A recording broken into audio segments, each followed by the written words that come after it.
an act of God and the Vampire Cougs. This is Locked On Big 12.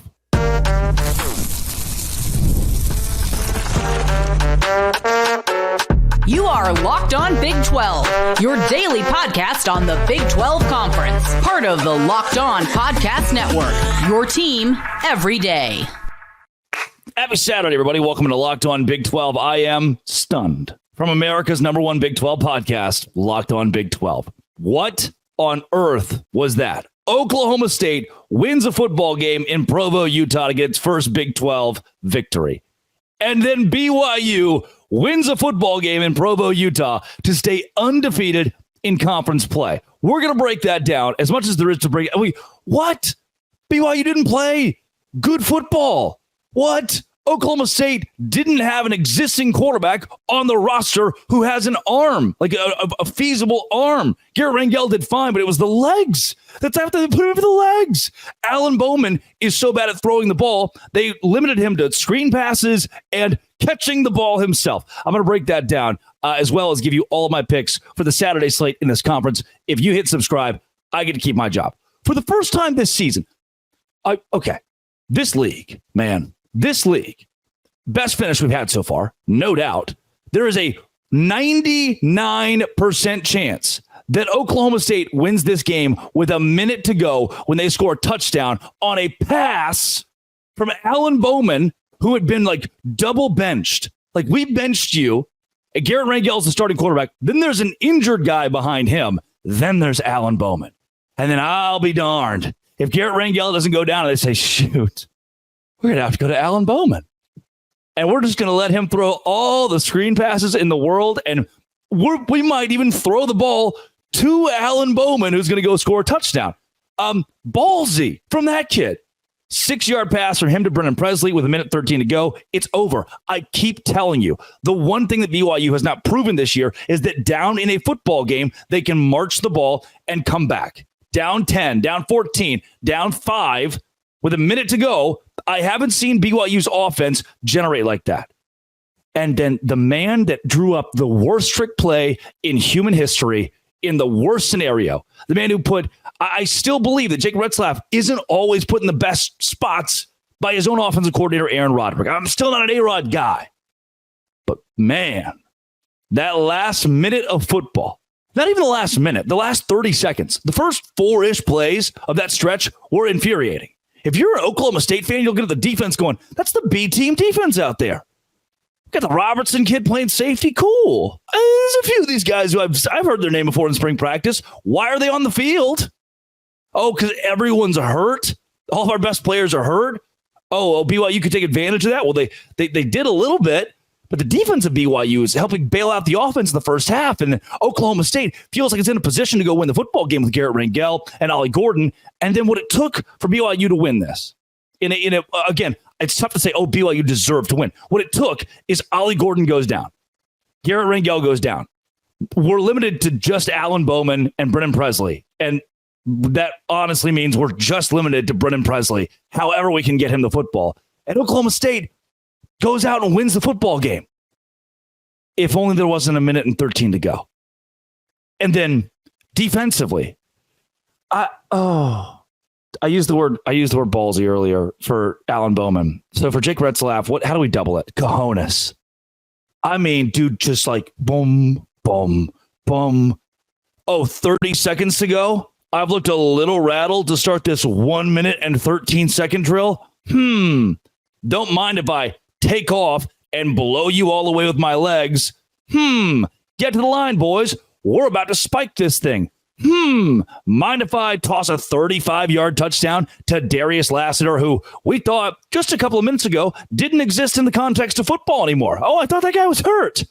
Oh, cool. 8 plays. 75 yards. 8 plays. That's how clunky this thing was at the beginning. In 1:02. Jay Hill, buddy, I've been a big fan. I keep telling people. I told them after the Aaron Roderick trick play that was an interception. I was like, guys, somebody give Jay Hill a raise and put Aaron Roderick in a closet for timeout for a little bit. And then the interception where Jay Hill goes and bails him out. But But I can't. I got to give some credit to A-Rod for that last drive. Like, who's coaching Jake Retzlaff? A-Rod's in that room. Like, that dude who went and won it. His offensive coordinator's right there with him. And man, more than anything I could give it to A-Rod in this game, I have to go to Jay Hill and say, Jay, I could have told you. Oklahoma State doesn't have a quarterback with a working arm, with like an existing cannon to be able to put the football in the air. What if we just guard the run? Oklahoma State has its best offensive output on the ground in a game in the first half alone, and finishes the ball game rushing for 269 yards. Holds the ball for 32 minutes of this game. Goes 9 for 13 on third down, 2 for 2 on fourth down. That's 11 for 15 on third and fourth down, 421 yards. Jay, guard the run. Tell your defensive ends to stay home. I don't know if we forget? They changed the rule. The quarterback can run now.